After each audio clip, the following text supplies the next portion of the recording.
I can't even listen to music anymore. It just sounds flat and dead. 조던피터슨 교수님이 왜 일론 머스크의 룸메이트는 고통스러운지에 대해 설명하고 있습니다. Imagine a social hierarchy has 10 levels. I don't care what hierarchy you're in. Most people's hierarchies are actually quite small. They sort of consist of the people that they compare themselves to, which is a strange thing too, because one of the things that you see happening with really successful people is they actually don't get a lot happier and a lot less unhappy as they climb the broad social ladder, because the people they compare themselves to change. And so I can tell you a funny story about this. So I know this guy. I worked with him for a long time. His name is Deo Resi. And he's a hell of a guy. He's like 6'7", and he's like really charismatic, and he's been pretty successful. He built this company in San Francisco called Founder Institute, and it's only one of many things he's done. And it's operating in 165 cities. It's a school to teach people how to be entrepreneurs. He's trying to export Silicon Valley know-how, technological and financial, to the rest of the world. And in like 5 years, he built 165 schools, not physical schools, but school-like organizations around the world. And like, go try that.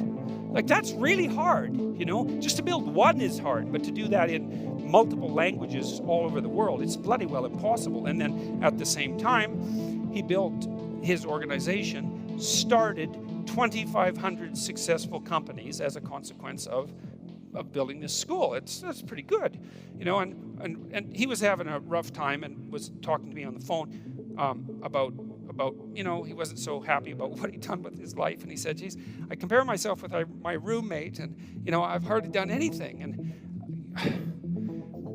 his roommate was Elon Musk.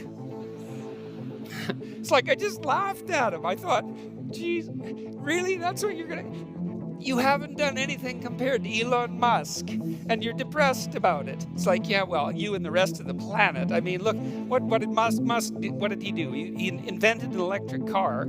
That's impossible. Then he made it work. That's impossible. And then he built an entire infrastructure to charge it, and that worked, and that's impossible. And they're good cars, and then he made them faster than any cars have ever been, and cheap, and so that's impossible. And then that wasn't good enough, so then he decided that he would compete with NASA, which is impossible, and build rockets at 1/10 the price they were building them, except bigger, and then he would shoot his car on his rocket out into space.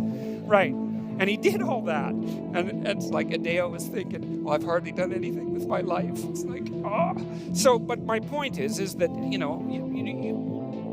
primates of our type sort of have a group size that we think about as our group of about 200 people. So like on Facebook, for example, the probability that you're in something approximating reasonable, constant communication with more than 200 people is low. You just don't have the time, and you can't keep track of it. So our natural group is something like 200, and our groups tend to fragment when they get bigger than that. And the problem is that as you get more successful, say, in the global hierarchy of 100 million people, the 200 people that you compare yourself changes, and so that you end up with $100 million, and you're not very happy because your $50 million yacht is like 20 feet shorter than your friend's, $150 million yacht, and you're high in neuroticism, so that makes you frustrated and disappointed, So, anyways, it's important to understand. It's the message here. The point of this is that you have a system, the serotonin system, base of your neurophysiology. It also sets your brain up during embryonic development. So it really is the master control system in many, many ways. And it counts where you are in your hierarchy. And then it decides how much positive emotion and how much negative emotion you should feel on average because of your position. And so like if you're, let's say number 1 is at the top and number 10 is at the bottom. So you're number 10, you're barely clinging to the bottom of reality. Your brain says, look, it's dangerous where you are at the bottom of the hierarchy. You don't have a lot of friends. It's precarious down there. And so that means any little thing that goes wrong, Any little error you make, that might be the end of you. And so you better be on guard and alert. And if something small happens, it better hurt, because it might be the straw that breaks the camel's back. And there's nothing pleasant about that. Like, of course, why would there be? Why would there be anything pleasant about a process that magnifies everything negative you feel about anything that might be wrong? And not just on one small dimension of negative emotion, not just anxiety, which is bad enough, but anxiety and the pain-related emotions. So pain-related emotions are pain, obviously. That it generally indicates damage to a psychophysiological system, but grief is a pain-like emotion, and frustration is a pain-like emotion, and so is disappointment, loneliness as well. Those are all pain-like emotions.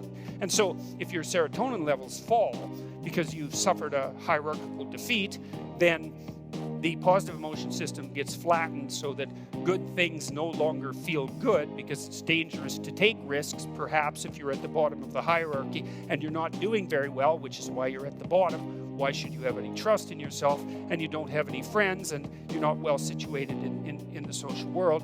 You're not going to be enthusiastically moving forward to do new things, and so your motivation for engaging in life declines, and it can decline pretty much to zero. You know, if you see people who are seriously depressed, they say, oh, well, I can't even listen to music anymore. It just sounds flat, dead. You know, and you know, if you talk to someone who says that about music, they're pretty damn depressed, because music is one of those things that virtually everybody always enjoys, you know, at least one genre or another. And you know, a depressed person will describe even that the sensory quality has changed. And then they also say they're absolutely overwhelmed with negative emotion. And so, okay, so that's a good thing. So that's a good, very interesting thing to know, is that the manner in which one of your fundamental neurochemical systems is tracking your position in a hierarchy is crucial to the maintenance of your emotional stability.